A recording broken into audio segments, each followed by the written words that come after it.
Vamos a ver 5 puntos básicos en los primeros 2 versículos. Lo que quiero que veamos es el lugar. Esta es una historia en donde una mujer es sorprendida en adulterio. Los fariseos la traen a la presencia de Jesús y básicamente les dicen, la ley dice que la apedreemos, pero ¿qué dices tú? Vamos a ver en dónde sucedió esto. El lugar tan interesante donde sucedió en los versículos 1 y 2. Y dice, y Jesús fue al monte de los olivos y por la mañana volvió al templo y todo el pueblo vino a él y sentado él les enseñaba. Entonces se encuentra ahí en el lugar espiritual de la nación de Israel. Están en el templo. En el versículo 20 dice que habló estas palabras mientras estaba en la tesorería.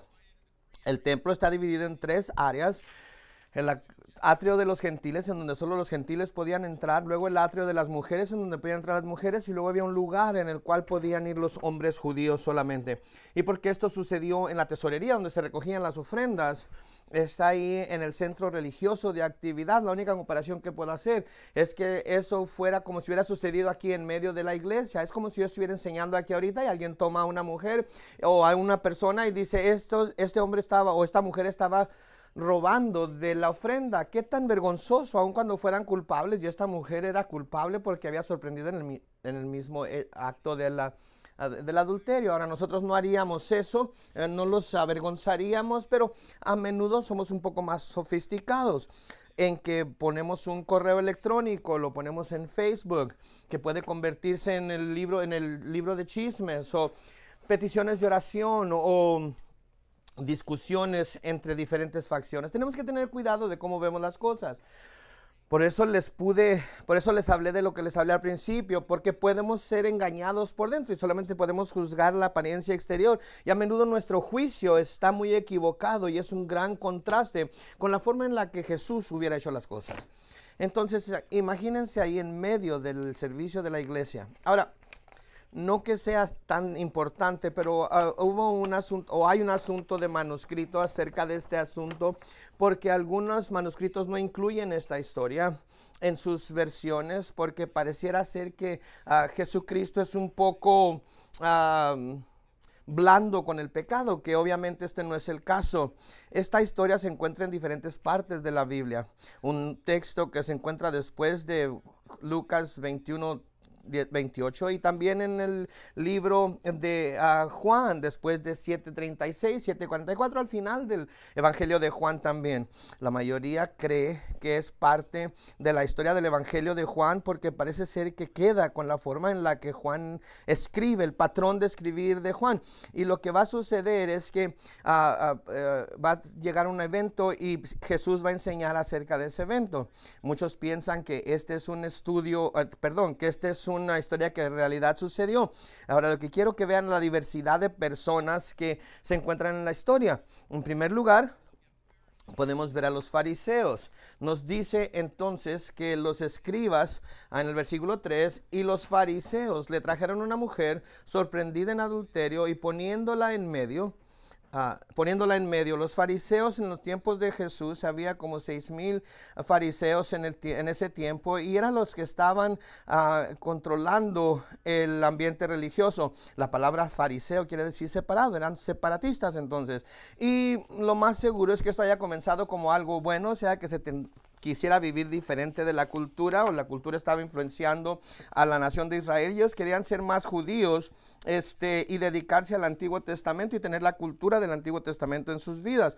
La mayoría creen que este grupo se desarrolló como en el año 152 antes de Cristo, cuando los fariseos empezaron a fundir las autoridades religiosas y querían tener un estado judío aun cuando estaban siendo controlados por fuerzas judías. Se apartaron de la cultura entonces, y en cierto sentido eso es bueno, no queriendo comprometer o no queriendo transigir en su fe, pero esa mentalidad a veces lleva a un espíritu crítico de todos los demás en la iglesia, todos los demás en la cultura, y la actitud hacia la gente es negativa, siempre condenando y diciendo ellos hacen esto y ellos no hacen aquello. Y como a veces esto es parte de cómo hacemos las cosas en el cristianismo, no quiero que seamos vistos como alguien alguien que siempre se está quejando acerca de nuestro mundo y nuestra sociedad.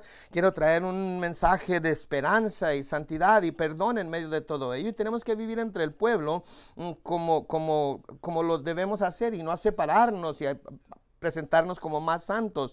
Eso era lo que estaba sucediendo con el ambiente religioso y los fariseos. La segunda pregunta es la mujer. Se nos dice que fue sorprendida en el hecho mismo de adulterio y la trajeron delante de Jesús. Era una pecadora y sin duda esto era muy vergonzoso para ellos, y probablemente también fue que ellos le tendieron una trampa, porque qué probabilidades hay de que esto hubiera sucedido. Pero los pecadores tratan a ciertos pecadores de una manera diferente. Y lo que yo he aprendido a través del tiempo es que los pecadores tratan a otros pecadores terriblemente. Y hay esto es algo que cuando nosotros somos culpables de algo, nosotros somos tan culpables y a veces más culpables que los demás. Nosotros entonces somos los menos calificados para juzgar. Y ellos eran los menos indicados para juzgar en esta situación, porque lo van a hacer con dureza. ¿Se imaginan ustedes teniendo que arrastrarla por medio de la calle y lo vergonzoso del pecado siendo expuesto? Y por eso me gusta lo que la Biblia dice, que el amor cubre multitud de pecados, y ella es culpable. No es como que se presumía que era culpable o que la gente estaba hablando de ella. Esto es algo que en realidad está sucediendo y está siendo expuesto. Entonces yo diría, cuidado de la levadura de los fariseos. Cuando queremos exponer el pecado de otras personas, hay algo mal, porque Dios mismo no hace eso. La tercera persona que vemos aquí en la historia es a Jesús. Él es nuestro héroe, Él es el que queremos enfocarnos en Él. Queremos tratar a otros en la forma en la que Él nos ha tratado a nosotros, en la forma en la que Él trata a otros pecadores también. La tercera cosa en los versículos 4 y 5, el dilema que tenían. Traen una pregunta, una acusación, y creo que pusieron a Jesucristo en una situación difícil. Y le dijeron en el versículo 4, Maestro, esta mujer ha sido sorprendida en el acto mismo de adulterio, y en la ley nos mandó Moisés a apedrear a tales mujeres. ¿Tú pues qué dices?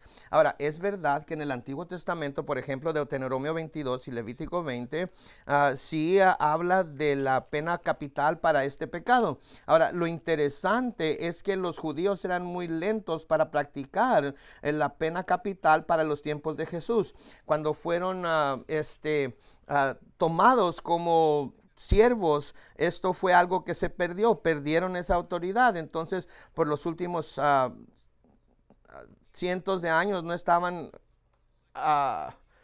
cumpliendo con esta ley. Entonces, ellos eran vistos como una corte que colgaba a los culpables. Entonces no es como que esto está sucediendo todo el tiempo en su sociedad y esto está bien, esto es lo que debemos hacer. No había adherencia estricta a la ley. Los romanos definitivamente les había quitado el poder de sentenciar a nadie a muerte, y se dice que el Sanedrín mismo estaba envuelto en este adulterio, y por eso querían hablar de este asunto. Entonces, ¿quién que tienen a Jesús en un atoradero? Y él dice, no. Entonces ellos le preguntan, ¿nos estás diciendo que desobedezcamos la ley de Moisés? Si dice sí, entonces las autoridades romanas iban a atacarlo. Entonces creen que lo tienen en un predicamento. Qué necios somos cuando decimos a Dios, Dios, tú puedes hacer esto o puedes hacer aquello. Dios tiene el plan B, C y D, y su plan es mucho superior al que nosotros pensamos que tiene que hacer. Entonces no limitemos a Dios en lo que Él puede hacer. Él puede escoger hacer cosas que Él no nos ha comunicado. Lo cuarto que quiero que veamos es la respuesta divina. La respuesta divina en los versículos 6 al versículo 8. Y al ver esto, la respuesta de Jesús en realidad responde de dos maneras muy sencillas. En primer lugar, en el versículo 6, responde de esta manera: mas esto decían tentándole para poder acusarle. Pero Jesús, inclinado hacia el suelo, escribía en la tierra con el dedo, como si no los estuviera escuchando. En primer lugar, miren la segunda parte. Dice que se estaba comportando, en la versión en inglés, como que no los estaba oyendo. Y dice en el griego que seguían preguntando, querían una respuesta. Y Jesús simplemente los ignoraba. Me encanta el hecho de que Jesús se comporta como si no los hubiera escuchado, no quería su consejo, no quería su información. ¿Alguna vez ha tenido a alguien que peca contra usted y le pide a Dios que lo castigue? Y luego lo que el Señor hace, de hecho, bendice a la persona que uno quiere que maldiga. No lo entendemos. Es como si Él no hubiera escuchado nuestra oración. Y yo quiero sugerirle que quizás sí nos esté ignorando cuando pedimos que el fuego caiga sobre estas personas. Quizás hay un filtro que cuando pedimos que Dios castigue a otros, ese filtro no deja que nuestra oración llegue al cielo y nos ignora. No necesita nuestro consejo acerca de ello. Tenemos que recordar que el diablo es el acusador de los hermanos y no queremos nosotros participar de lo que él está haciendo. Entonces, al ignorar aquí a la gente, vamos a ver en Santiago capítulo 2 versículos 12 y 13, y vamos a enfocarnos en este versículo por un momento y vamos a ver el juicio aquí. Santiago capítulo 2 versículos 12 y 13, la última frase especialmente del versículo 13. Nos está diciendo entonces, así hablad y así haced como los que habéis de ser juzgados por la ley de libertad. Vamos a ser juzgados por la ley de la libertad, no por la ley estricta de si obedecimos o no. Hay libertad en la forma en la que vamos a ser juzgados, porque juicio sin misericordia se hará con aquel que no hiciere misericordia. Y escuche esto, y la misericordia triunfa sobre el juicio. El juicio se necesitaba de nuestra parte, pero ¿qué fue lo que venció ese juicio? La misericordia, y somos unos con el Señor y lo seremos por toda la eternidad. No le da gusto que no sea al revés, que el juicio no triunfa sobre la misericordia y que Dios puede perdonarnos porque Él nos hizo responsables de haber quebrantado la ley y no hay misericordia. Me da gusto que la misericordia entonces triunfe sobre el juicio. La persona entonces que quiere juzgar a otros no tiene toda la percepción correcta ni todos los hechos. No podemos saber lo que está en el corazón de alguien. Tenemos que entonces dar un paso atrás y traer misericordia a la situación. Y luego hay veces en las que estamos juzgando a otros y estamos en el lugar en donde pensamos demasiado de nosotros mismos. Creemos que de hecho estamos haciendo las cosas muy bien y somos los últimos en saber que estamos haciendo faltas. Yo hablé con mi esposa el otro día pensando que todo estaba yendo bien en mi matrimonio y hace un mes estaba platicando con ella y le pregunté, oye, ¿qué son cosas que yo hago que te han molestado en los últimos 30 años? Y me dijo, hay 2 cosas solamente. Y pensé, solamente 2 cosas. Entonces en el último mes he estado pensando, hay solamente 2 cosas que yo hago que molestan a mi esposa. Y estaba curioso y le pregunté esta semana pasada, ¿cuáles son esas 2 cosas? Y dijo, todo lo que haces y todo lo que dices. Aparte de eso, todo está bien. Porque yo estaba pensando en qué buen esposo era y me da gusto que la misericordia triunfe sobre el juicio. En el matrimonio lo necesitamos entonces en toda área de nuestra vida. Acabo de celebrar una boda ayer y al ver a estas personas que se estaban casando eran ya mayores y el matrimonio creo que desarrolla en nosotros el carácter de Jesús más que cualquier otra cosa. Porque tenemos que vivir con otra persona que es pecadora y tenemos que perdonarle una y otra vez. Y la razón por la que les digo acerca de mis 2 faltas es porque algunas de las faltas que tengo en mi matrimonio aún todavía las tengo. Mi carácter todavía está siendo desarrollado y está siendo cambiado y mi esposa ha tenido que perdonarme una y otra y otra y otra y otra y otra y otra vez. Me da gusto que ella no dijo 3 strikes en y este matrimonio se acaba. Y de mi parte también. Mi esposa no es perfecta, así es que produce en nosotros perdón y una profundidad de perdón, porque tenemos que aprender a vivir el uno con el otro, no esperar perfección porque nunca va a suceder. Eso entonces se convierte en una buena prueba para todas nuestras relaciones personales fuera de nuestro matrimonio, incluyendo a nuestros hijos que van a cometer errores, que van a pecar, y también necesitamos misericordia hacia el uno hacia el otro, porque ninguno de nosotros es perfecto y tenemos grandes expectativas de la gente, que queremos que el juicio triunfe sobre la misericordia, y decimos, está mal lo que ellos hicieron, pero debemos tener que la misericordia triunfe sobre el juicio, y así tendremos paz el uno con el otro. Y Jesús es el mayor ejemplo del triunfo de la misericordia sobre el juicio. Lo primero que hace entonces es que simplemente los ignora. Ni siquiera responde a ellos. Lo segundo que hace, vamos a ver en Juan 8, yo también lo estoy buscando ahora.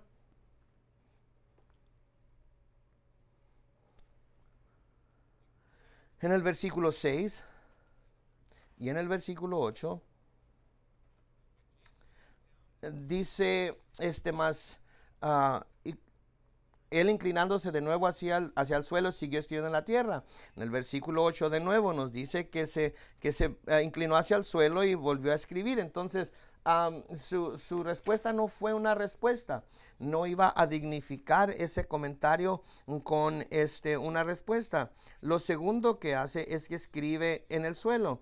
Ahora, nosotros no tenemos nada escrito acerca de que Jesús hubiera escrito algo.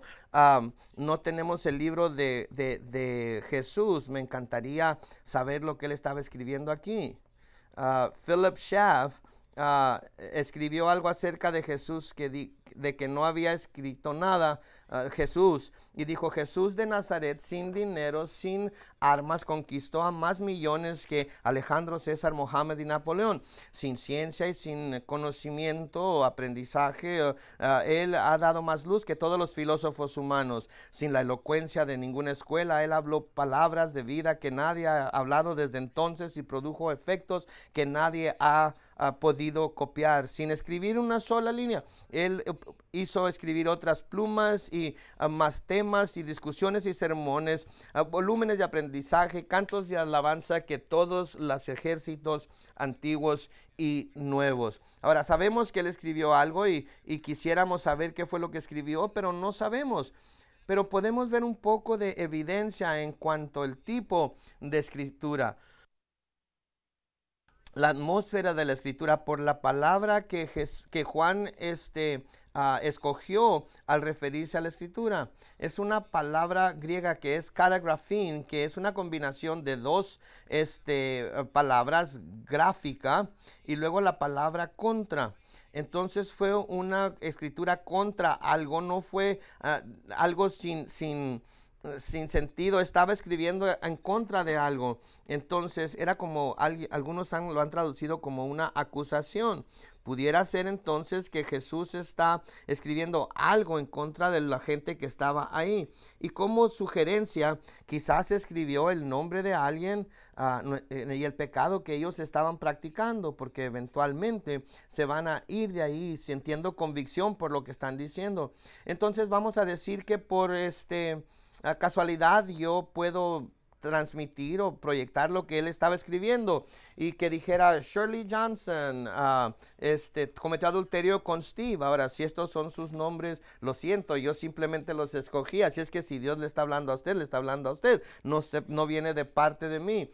Pero quizás sería: Jacobo o Shlomo ha estado robando en tus negocios, y sintieron convicción. No sabemos lo que haya escrito, pero cuando el Antiguo Testamento, que originalmente estuvo en hebreo, se tradujo al griego, porque todos los judíos hablaban griego. La palabra se encuentra en Job capítulo 13 y el versículo 26, que dice lo siguiente: porque escribes contra mí amarguras y me haces cargo de los pecados de mi juventud. Cosas amargas contra mí. Entonces tiene una notación o una indicación de que esta era una acusación de alguna falla que ellos estaban cometiendo. Y de nuevo era para que la gente se mirara a sí mismo. Estaba ignorándolos, escribiendo algo en contra de ellos, en lugar de ver el pecado y exponer ese pecado, lo que quiere hacer es que nos veamos nosotros primero. Eso es lo que Jesús dice en los evangelios. Primero saca la viga de tu propio ojo y luego sacas la paja del ojo de tu hermano. Entonces, esta es la respuesta divina: ignorarlos primero y luego escribir algo en contra de ellos. Lo quinto que quiero que veamos es la proclamación perfecta. Con una sola oración Jesús va a dejar la casa limpia. Todos se van a ir. Con una sola oración que Él dice, este es el poder de las palabras de Jesús. Entonces en el versículo 7 y el principio del versículo 9 tenemos la proclamación perfecta, las palabras perfectas para decir. Y como insistieran en preguntarle, persistían en preguntarle, Él se enderezó y les dijo: el que de vosotros esté sin pecado, sea el primero en arrojar la piedra contra ella. El principio del versículo 9 dice: pero ellos, al oír esto, acusados por su conciencia, salían uno a uno, comenzando desde los más viejos hasta los postreros. Entonces escribió algo acerca de ellos y luego él dice esto: si no tienen pecado, les está diciendo que van a juzgarla y necesitan tener solamente una cualificación para poder hacerlo. Y yo pienso que esa misma cualificación queda hoy si vamos a juzgarnos los unos a los otros y vamos a juzgar a otros.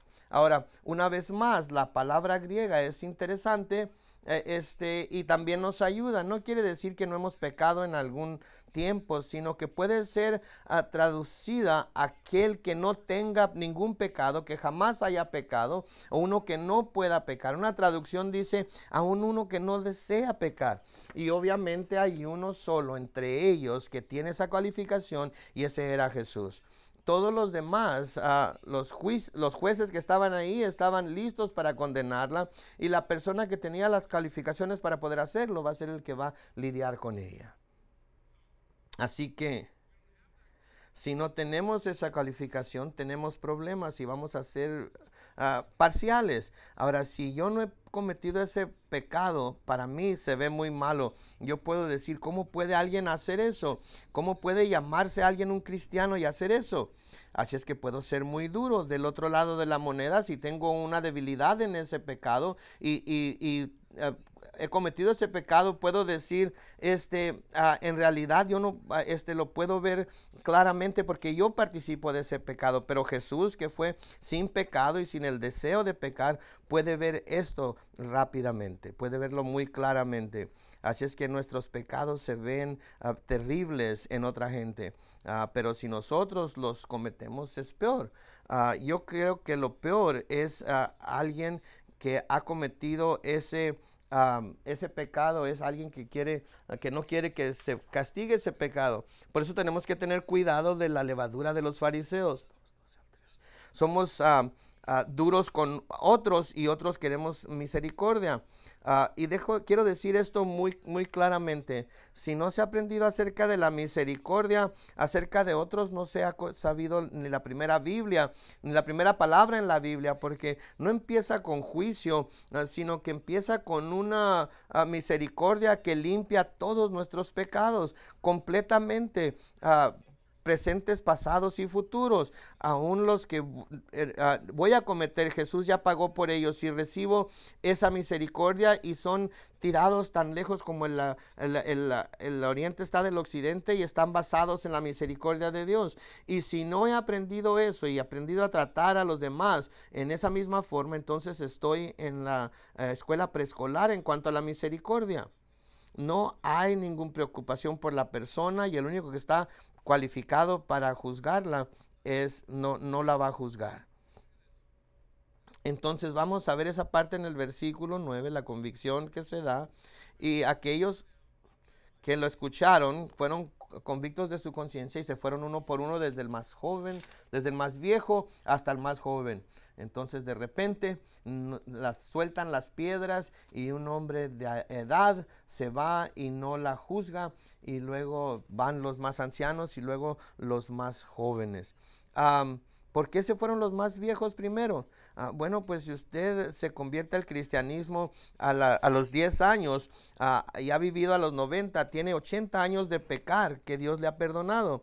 Tiene mucho que Dios le ha dado para perdonar. Y cuando es nuevo en el Señor, cree que tiene unas cuantas áreas solamente de las cuales tiene que pedir perdón, y está tratando de cambiar en algunas cosas. Pero los que hemos sido cristianos por mucho tiempo, hemos pecado por mucho tiempo también, y Dios ha sido muy paciente con nosotros, y es difícil ver a nuestro corazón queriendo juicio cuando Dios nos ha tenido misericordia una y otra vez.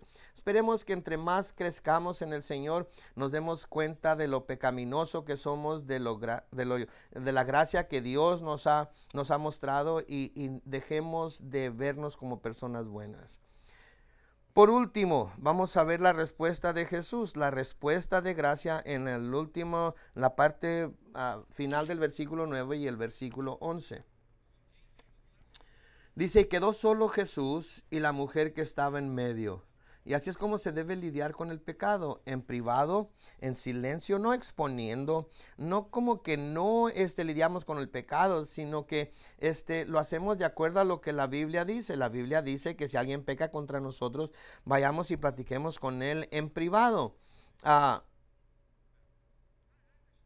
Y tenemos que entender esto, que si alguien que yo amo peca, yo no quiero que las personas lo vean a esa luz. Quiero cubrir ese pecado, no esconderlo. Quiero que lidie con ello, se arrepienta y se encargue de ello. Pero Jesús está haciendo esto, diciendo, así es como debemos lidiar con ello. ¿No quiere usted que Jesús lidie con usted uno a uno y que no le diga a nadie más lo que a nuestras luchas son? Lo ha hecho mucho tiempo en nuestras vidas. Es tan privado que ni siquiera sabemos el nombre de la persona. Nadie sabe nadie sabe el nombre de esta mujer, protegiendo así la identidad y el pecado de esta mujer. Entonces él lidia con ella, y cuando Jesús enderezándose Jesús, no viendo a nadie sino a la mujer, le dijo: mujer, ¿en dónde están los que te acusaban? ¿Ninguno te condenó? Ella dijo: ninguno, Señor. Entonces Jesús le dijo: ni yo te condeno, vete y no peques más. Las palabras de Jesús fueron tan llenas de gracia y misericordiosas. Noten en el versículo 10 lo llama mujer, no es haciéndola menos, regañándola o de ninguna manera. Jesús llamó a su propia madre mujer, pero noten que no dijo pecadora, fornicadora, adúltera. La trata con dignidad, con gracia, con misericordia. Y dice: no hay condenación de parte de él. Él no la condenó. Él no aligeró lo que tenía que decir, ni lo llamó injusto. Ella había pecado.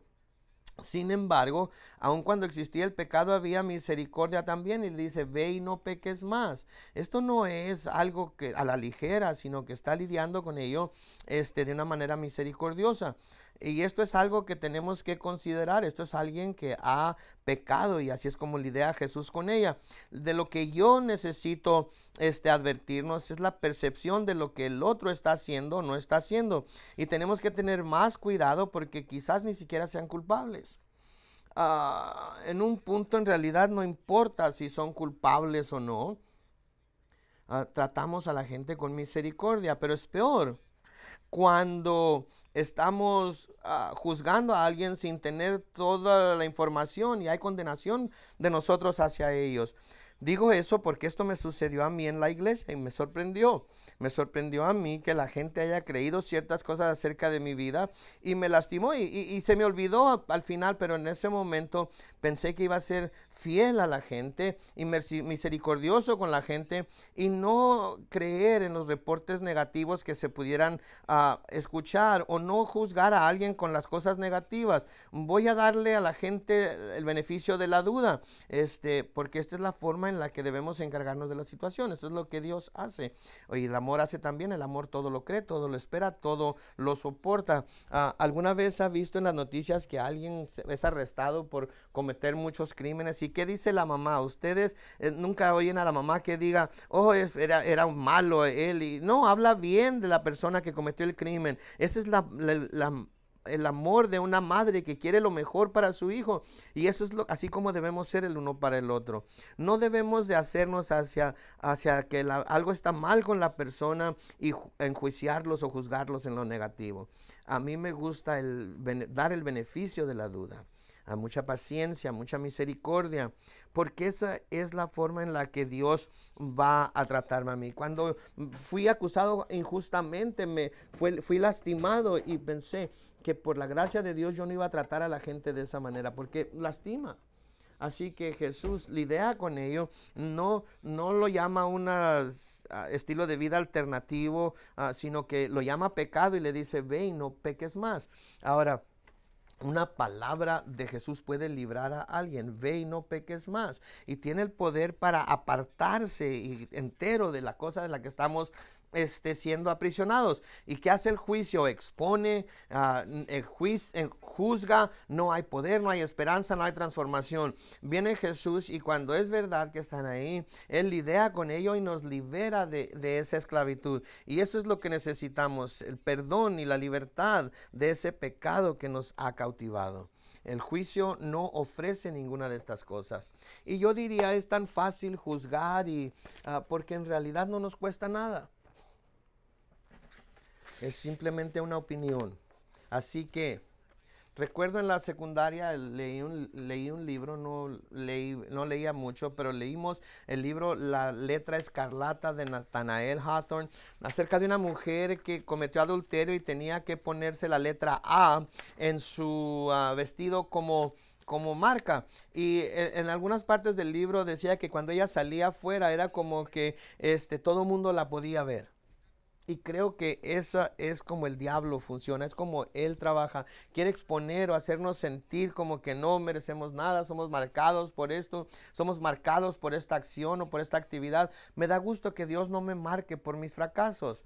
Él me llama hijo de Dios, ni yo marco a mis hijos por sus fracasos tampoco. Tengo 5 hijos, no se los presentaría a usted y les dijera, esta persona o este hijo mío es una gran decepción porque se orinaba en la cama hasta que tuvo 12 años. Tiene malas calificaciones en inglés, en deletrear, y todavía estoy orando por él. Ahora, quizás algunas de esas cosas sean verdades, no les voy a decir cuáles, pero van a ser marcados por ello. Los veo como mis hijos a quienes amo y quiero lo mejor para ellos. Y yo como ser humano hago eso, cuanto más nuestro Señor. Y no se tiene que ser marcado por una letra acerca de nuestro pecado, porque Dios no lo hace. Si alguien nos marca de esa manera, ese es su problema y no el nuestro. Nosotros estamos bajo la gracia de Dios, la misericordia de Dios, y una palabra de Jesús puede librarnos de ese pasado, aun si estuviéramos esclavizados por ello ahorita. Él vino a liberar a los esclavos, Él tiene el poder para hacerlo, y ese tiene que ser nuestro mensaje, el poder libertador de aquellos que se aferran a Él. Así que la gracia nos da segundas oportunidades, un nuevo nacimiento, y eso se convierte entonces en la motivación para vivir una vida de santidad en lugar de exponer el pecado y de condenar y la humillación de ello. La Biblia dice que la ley mata, pero la gracia da vida. Debemos tener cuidado entonces de la levadura de los fariseos. Continuando aquí con este aspecto de este resultado lleno de gracia. La meta cuando alguien cae al pecado para nosotros es la restauración. La restauración. Gálatas 6 en el versículo 1 dice lo siguiente.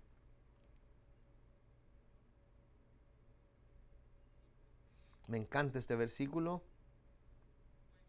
Lo puedo encontrar. Dice, hermanos, si alguno fuere sorprendido en alguna falta, vosotros que sois espirituales, restauradle con espíritu de mansedumbre, considerándote a ti mismo, no sea que tú también seas tentado. El Señor, al ver a esa mujer, su meta no fue condenar ni avergonzar, sino restaurar. Y esa es nuestra respuesta al pecado también, porque eso es lo que Dios hace. Ahora, he intentado mostrar gracia con la gente en mi congregación y la gente con la que trabajo.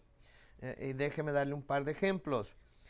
Tenemos un ministerio de siembra de iglesias y la mayoría de los que hemos enviado afuera llegaron a nuestra iglesia hechos un desastre, donde uno de ellos fue marcado en la iglesia de la que vino y tenían un archivo acerca de todos sus fracasos. Cuando él se fue, uno de los pastores asistentes tuvo misericordia de él y le dio el archivo que tenía, porque no había esperanza para él. Y él vino y él está pastoreando una iglesia ahora. Yo no quiero ver ese archivo, quémala, tíralo, no me importa lo que esté en él. Él pensó que necesitaba explicarme por qué no era certero. A mí no me importan esas cosas. Otro hombre, un amigo muy cercano mío, vino y me dijo, antes de que trabajes conmigo, porque le pedí que hiciera algo los miércoles en la noche, dice, te tengo que decir algo. Y lo detuve, le dije, no necesito escuchar nada de esto, no es que te tengo que decir. Y dijo historias horrendas una tras otra y le dije, ¿terminaste? Sí, ok, entonces esto es lo que quiero que hagas el miércoles en la noche. Él estaba esperando que yo dijera, yo no sabía eso, entonces escogí mal, déjame volver a pensar en esto. Debemos restaurar la vida de la gente.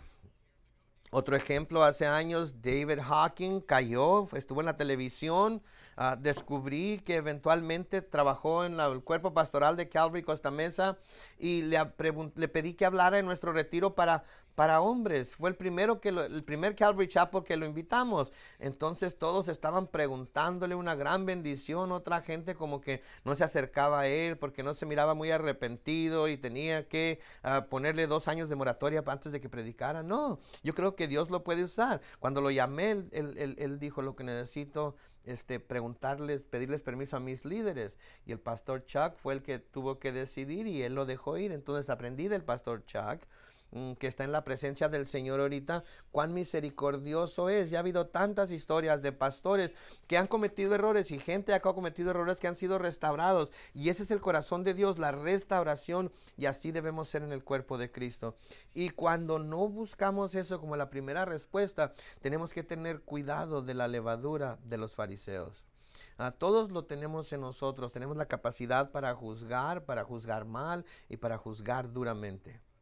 Que Dios nos ayude. El cuerpo de Cristo no puede existir de esa manera. Pablo dice que cuando hacemos eso, nos mordemos y nos comemos los unos a los otros. Dios nos ha puesto entonces en una iglesia en donde la gente no es perfecta, nunca será perfecta. Y necesitamos misericordia y gran misericordia extendida el uno hacia el otro. Se me recuerda ese pasaje, el cual habla Pablo en 1 Corintios capítulo 4, en donde dice que no juzguemos a nada antes de tiempo, que el Señor juzgue. Él sabe juzgar rectamente. Él lo decidirá. Él conoce la verdad por dentro y por fuera. Entonces, hasta entonces creo que le debemos dar a la gente el beneficio de la duda. Esperamos lo mejor, creemos lo mejor, queremos misericordia en lugar de juicio sobre la vida de la persona. Ahora, si el Señor está hablando a su corazón, mi oración es que usted reciba esta palabra del Señor. Pero este es el problema con los fariseos. Escuchen este problema, este pasaje. Jesús dijo una parábola dirigida a ellos y nos dice que oyendo sus parábolas, los principales sacerdotes y los fariseos entendieron que hablaba de ellos. El problema es que no lo recibieron. Ellos no querían escucharlo porque su corazón estaba endurecido y por la religión, por un espíritu de crítica, el juicio. Todos tenemos que tienen que ver a todos perfectamente, y me da gusto y le doy gracias a Dios por la casa de misericordia. Yo creo que esta es una casa de misericordia. No vine con ningún mensaje especial o con ninguna razón para predicar este mensaje, sino lo que Dios puso en nuestro corazón, en mi corazón. Y quiero que esta es una historia para todos los creyentes, para tratarse a sí mismos con gran misericordia. Amén. Oremos juntos.